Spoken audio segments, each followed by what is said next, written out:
This chapter had a nice build-up and a real good payoff where we really get to just see the tip of the iceberg of Gaara and what some of his powers are. Naruto number 58, Witnesses. Do you mean witnesses? Yes, witnesses. So many damn names to learn that have been introduced in here. It's just a little bit overwhelming.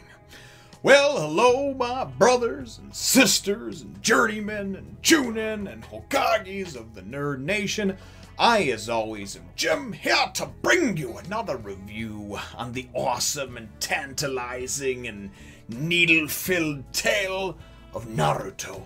Our last chapter, of course, saw us with really the ending being Anko had been brought a tape that showed that 97 minutes into the actual Chunin exam, Gaara and company, the three, you know, the cell, I guess you would say, from the village of Sand, had completed in record time. Had reached the tower and completed the the second phase of the Chunin exam, and that's where we left off, really, and that's right where we pick up. And you know, just what I was thinking of in the last chapter, Anko goes and it's like, listen, first of all, 97 minutes, it's insane. Straight from the starting point, it's 10 kilometers, right? Okay, now I've ran a couple of 5Ks before. That's 3.1 miles, so you're talking 6.2 miles, okay, in an hour and a half, which is doable. I mean, you can do that moving at a fast pace, but all the different types of deadly creatures and insects, and I mean, it isn't like it's just a straight shot, like there's a yellow brick road that just says, hey, here's the tower, you know? And on top of that, they had to stop or run across somebody and get their scroll, you know? So, obviously, depending on which one they needed, the opposite of which one they had. So, it's insane what they did. It's next level stuff. It's way, way beyond where they're at, and honestly, when you think about it, it really is, because everything that they had to overcome, and then they go and they look at, when they look at the tape, they see that Gaara, right, number one, they kind of say, a guy's got like an evil look in his eye, and I don't really trust him to begin with when I've seen him in, you know, previous chapters.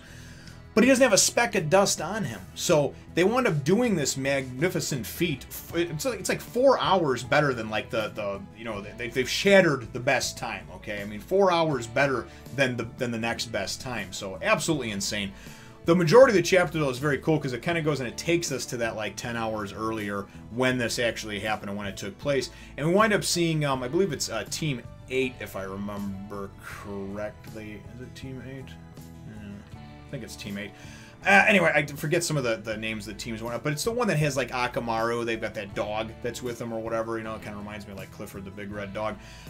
They've already gone in and gotten the other scroll that they need. They've already obtained a heaven scroll and everything like that. And they're kind of just traipsing through the forest like, hey, this is no problem. It's no big deal for us. And then they wind up going and kind of sensing a half a dozen people that are kind of locked in some kind of feud or battle or what have you, and decide to go check it out from a distance, right? And we wind up seeing this is the team, or at least one of the teams, who knows how many they encountered, that the ninjas from the village of Sand actually wound up encountering, Gaara and company. And we see them kind of locked in with these, I think they're from the village of Rain, if I remember correctly. And they're, you know, these guys they seem like they're bigger, they seem like they're older, you know, a little more mature in the sense, but they're just kind of, they still seem to be underestimating Gaara and company from the village of Sand, because they're talking some shit, you know.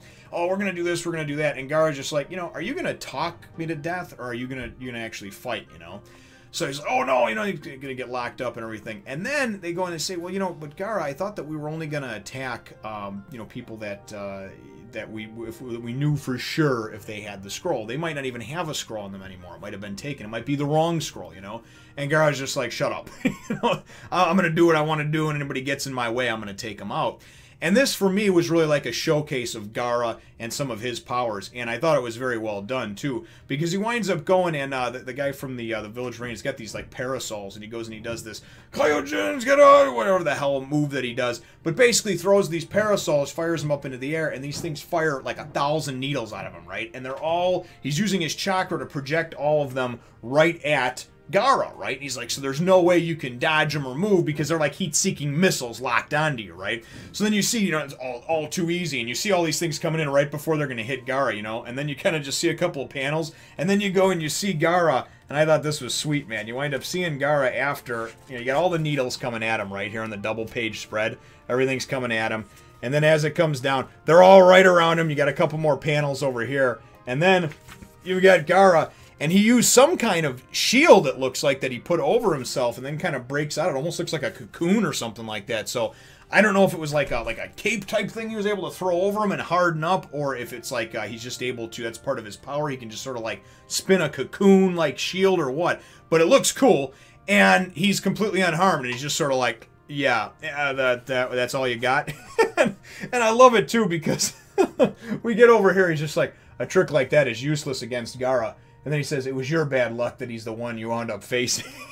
So Gaara is now about to go frickin' balls to the wall, insane on him, and he's just like, yeah, he's like, what does he say? Oh, a downpour of 1,000 needles, eh? Well, it's my turn. And then he says, what? To respond with a deluge of blood. And that's how the chapter ends over there. So we know it's going to go down, and we're going to actually get to see, hopefully in the next chapter, some of Gaara's powers, as well as just some of the other, some of the other ninja from the Village of Sand.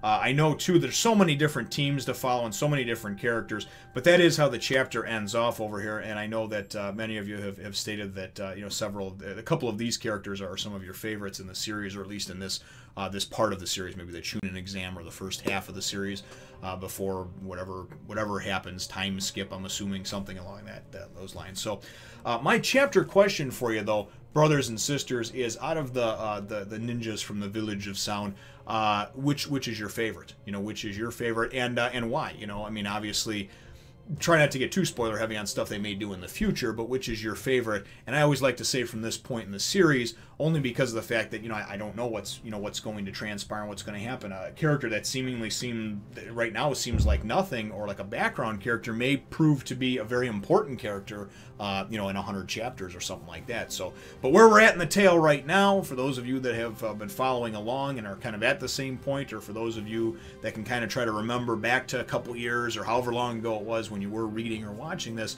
at this point, which was your favorite from that cell of the Village of Sand? Let me know what your answer to that is in the comments down below. Feel free to hit the thumbs up, the like button if you should think that I deserve it, and subscribe if you haven't done so already.